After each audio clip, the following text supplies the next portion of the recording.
What's up, everyone? It's your girl JJ, and we're gonna watch a salmonella video. Let's get on.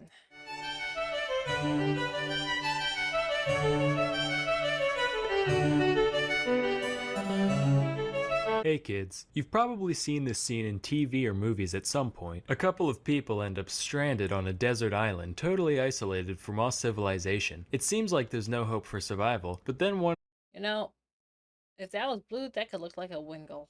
of them looks 3 feet to the left and, oh my god, it's a tree full of fully grown, plump, delicious, smiling, golden skinned bananas. Amazing. We're safe for the time being. Hey, don't eat those.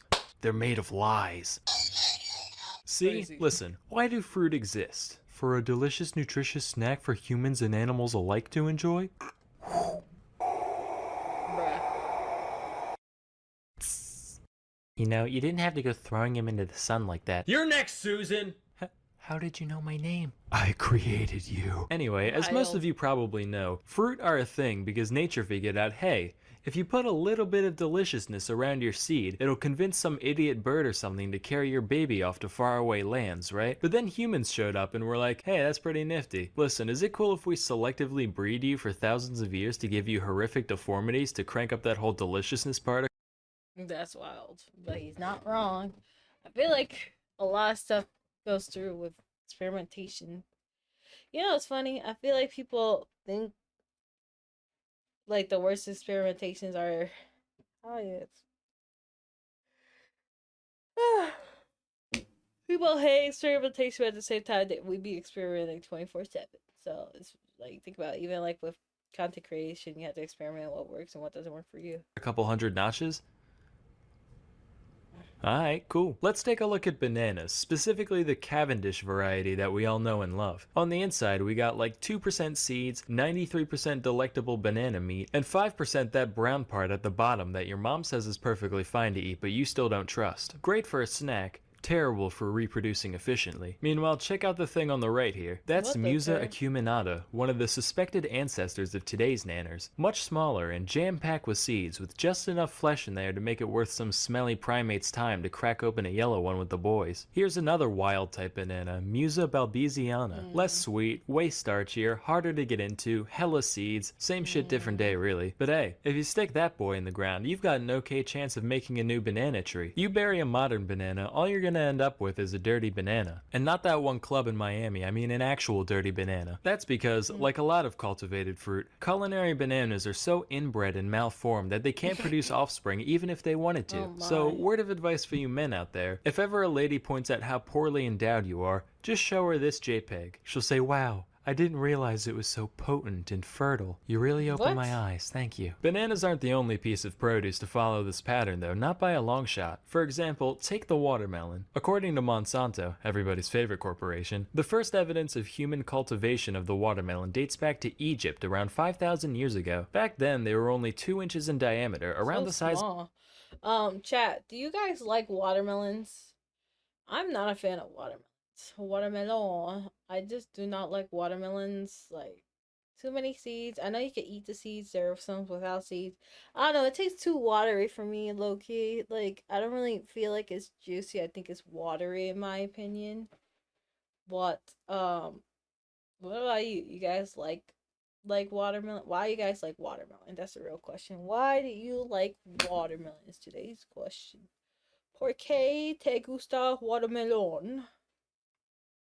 Of a tennis ball. The flesh was supposedly tough and bitter, much like that of a tennis ball. Of course, just as the growth of a delicious green baby takes time, so too did the evolution of the modern watermelon. In fact, even as late as the mid-1600s, watermelons looked way different from what we have today, as shown by this painting by Giovanni Stanchi. Notice the thicker rind, the larger seeds, and the weird segmentation on the inside. Definitely a cooler still life subject, but ultimately inferior as a summertime snack. How about vegetables? Tell me, do you enjoy cabbage, Brussels sprouts, kale, collard greens, broccoli, or cauliflower? I mean, I guess I like broccoli and cauliflower. The rest are kind of gross though. Wrong! All 6 of these vegetables are actually the same thing. That means you like them all. That's not how that works.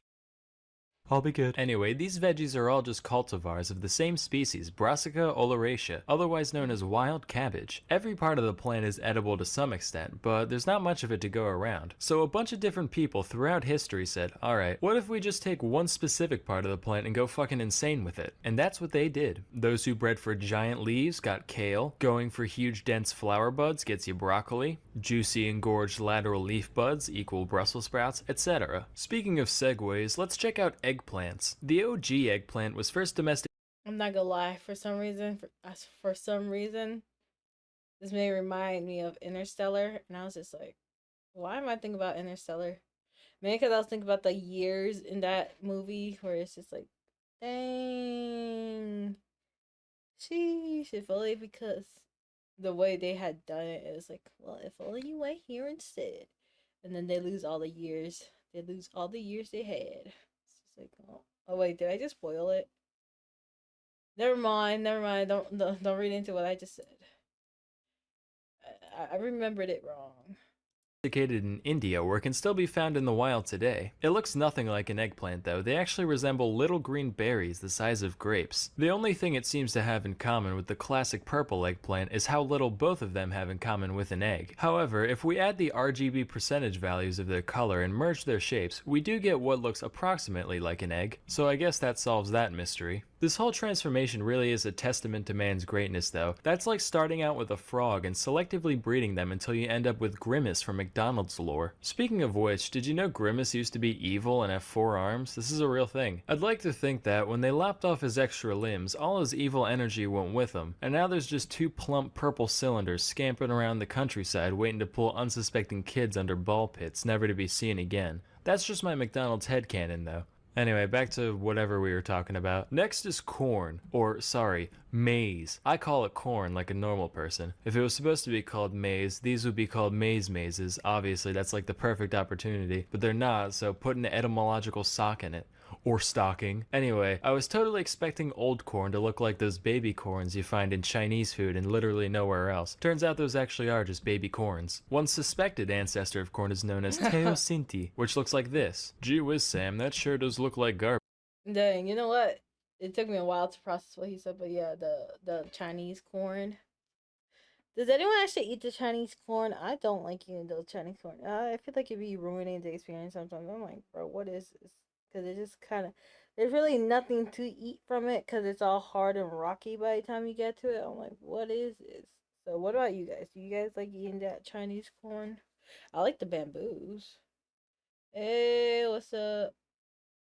Garbage. Good eye, Billy. That's because it was garbage. Whereas modern corn has a kernel count in the hundreds, teosinte only has 5 to 12, with each one being encased in a hard shell that's basically impossible to get into short of boiling it or chipping a tooth. The fact that people decided to domesticate it in the first place makes sense once you realize that most grains are basically the same thing. But honestly, that just makes me wish people figured out how to turn a piece of wheat into a big chunk of whatever to gnaw on. This whole thing disappointed me so much that I actually moved it to the top of my list of reasons not to visit the Mayans if I ever get a time machine. Nonetheless, as you can see, human endeavor can accomplish amazing things. And just as a few thousand years of selective breeding can turn this into this, a few hours of learning a week can turn you into, you know, a more talented and interesting version of you. And what better way to do that than with Skillshare.com? Skillshare is an online learning community with over 22,000 classes creative pursuit you can think of. I used to be totally musically illiterate till I took this course, then I made this.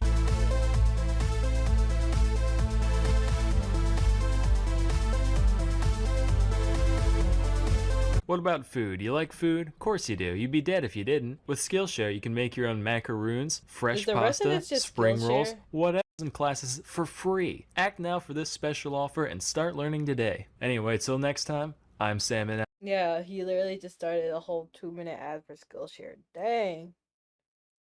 I don't know. You know what's crazy about Skillshare? You know, never let me not, because what if I ever get sponsored by them? So you know what? I'll just leave it here. That being said, chat, if you watch this video, put tiny corn in the comments. I don't know what the term should we say. Tiny corn. Hashtag tiny corn. Anywho, with that being said, hope you guys have a good one. Take care of yourselves. This is JJ Beat signing out. Bye.